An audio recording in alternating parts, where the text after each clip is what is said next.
Vous possédez un portail battant ou ouvrant, c'est-à-dire un portail qui s'ouvre avec deux portes, voilà, vers le côté et vers l'extérieur, et vous avez envie de motoriser tout ça pour que ça devienne automatique, parce que quand on est à pied ça va, c'est pratique, mais lorsque vous arrivez en voiture, forcément c'est loin d'être pratique de devoir sortir pour aller ouvrir le portail, et du coup c'est pour ça qu'on motorise souvent son portail pour pouvoir l'appuyer juste avec la pression d'un bouton, et voilà, lorsque vous serez en voiture ce sera bien pratique.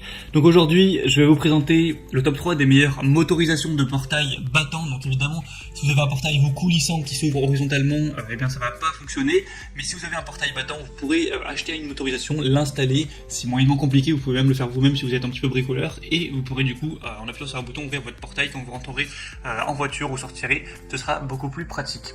Et du coup, on va présenter ça par un ordre de prix croissant aujourd'hui, en partant d'un moins cher à un plus cher. Et en fonction des fonctionnalités et de la puissance, ce sera à vous de choisir celui que vous préférez. Et vous pourrez le commander en passant directement par les liens que je vous mettrai dans la description. Donc le premier que je vais vous présenter, c'est le SCL Sentinel 37 674 13 65 20. Donc motorisation portail battant 24 volts blanc. Donc celui-ci, ce sera le moins cher. Il a un prix qui est vraiment très abordable pour une motorisation de portail. Après, il va pas avoir une puissance monstrueuse, mais ça peut suffire si vous avez un portail qui est pas trop lourd.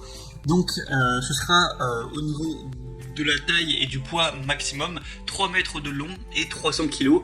Donc ça veut dire du coup faut le prendre divisé par 2. Ça veut dire que si une porte de votre portail ne dépasse pas 150 kg, ce sera bon, et si une porte ne dépasse pas 1,5 m, ce sera bon. Donc en gros par porte ça fera 1,5 m et 150 kg. Donc si chaque porte de votre portail ne fait pas plus que sa taille et que ce poids, c'est bon, vous pouvez utiliser celui-ci, ça marchera très bien. Donc il y a une bonne simplicité d'utilisation et d'installation avec celui-ci, une motorisation qui est silencieuse, donc qui fera pas trop de bruit à chaque fois, une bonne fiabilité, une bonne robustesse, un design qui est plutôt correct, hein, ça c'est pas vraiment moche, c'est plutôt joli, et du coup vous aurez deux kits de télécommande à distance à utiliser pour ouvrir et fermer votre portail. On a des très bonnes évaluations sur celui-ci, 4,4 étoiles sur 5 sur plus de 549 évaluations. Donc c'est plutôt pas mal, je vous mettrai le lien juste dans la description. En plus c'est le Amazon Choice, donc voilà, c'est toujours un bonus. Le deuxième que je vais vous présenter, c'est le Avizen motorisation automatique pour portail à deux battants ouvrants. Donc voilà, pareil, là ça va être fonctionnel, même si c'est du bois, du fer, de l'alu ou du PVC, ça fonctionnera. Et celui-ci est plus cher, voilà, faut le dire, il est plus cher que le premier, mais il est plus puissant. Donc si le premier était trop peu puissant pour votre portail, c'est une bonne nouvelle. Celui-ci, il va avoir une puissance de 400 kg et 5 mètres en longueur. Donc ça veut dire que pour chaque portière, si elle fait moins de 2,5 mètres et moins de 200 kg, ce sera compatible, donc c'est déjà une puissance qui est plus intéressante. Deux télécommandes sans fil utilisables à partir de 100 mètres de distance pour ouvrir votre portail, une ouverture vers l'intérieur. Après, si vous voulez avoir une ouverture vers l'extérieur, c'est possible, mais il faut avoir des accessoires qui sont pas fournis dans ce pack-là. Il est 100% sécurisé avec une détection d'obstacles et un mode piéton, donc qui ouvrira qu'une portière.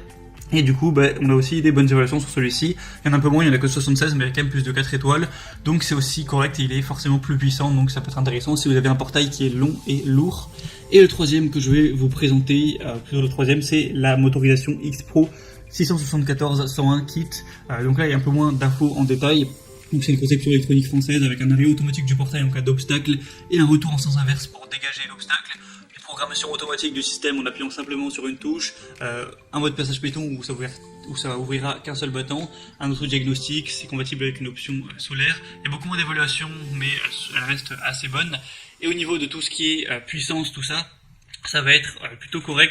Alors l'ouverture d'air, je ne l'ai pas dit à chaque fois, mais l'ouverture maxi en général c'est autour de 120 degrés. Après pour plus de détails, je laisserai tout passer par les liens dans la description. Mais là du coup ça va être la même puissance que le deuxième avec 2,5 mètres et 250 kg maxi par battant, donc par porte, il y en a deux. Du coup voilà, j'imagine que c'est correct quand même, c'est suffisant pour la plupart des portails. Après si vous avez vraiment un portail hyper long et hyper massif, faudra prendre une motorisation plus puissante que celle que je vous ai présentée. Et du coup voilà, c'est tout pour ce top 3 des meilleures motorisations pour portail. Et si vous voulez aller plus loin, voir plus en détail un ou plusieurs de ces motorisations, passez par les liens qui sont juste dans la description. Donc je vous mettrai voilà, les liens juste en dessous de cette vidéo par ordre d'apparition des motorisations présentées dans la vidéo. En passant par ces liens, vous pourrez voir plus d'images, plus d'informations, voir plus de détails, voilà, l'angle d'ouverture, comment ça marche, aussi pour comment l'installer. Je vous invite à vous renseigner sur internet, c'est pas si compliqué que ça si vous êtes un petit peu bricoleur, et puis vous pouvez toujours faire appel à un professionnel. Et sinon j'espère que ce comparatif aura pu vous aider à faire votre choix. Si c'est le cas, n'hésitez pas à aimer cette vidéo et à vous abonner à la chaîne pour ne rien rater de tous les prochains comparatifs. Et moi je vous souhaite de passer une bonne fin de journée, une bonne fin de soirée. À la prochaine et ciao.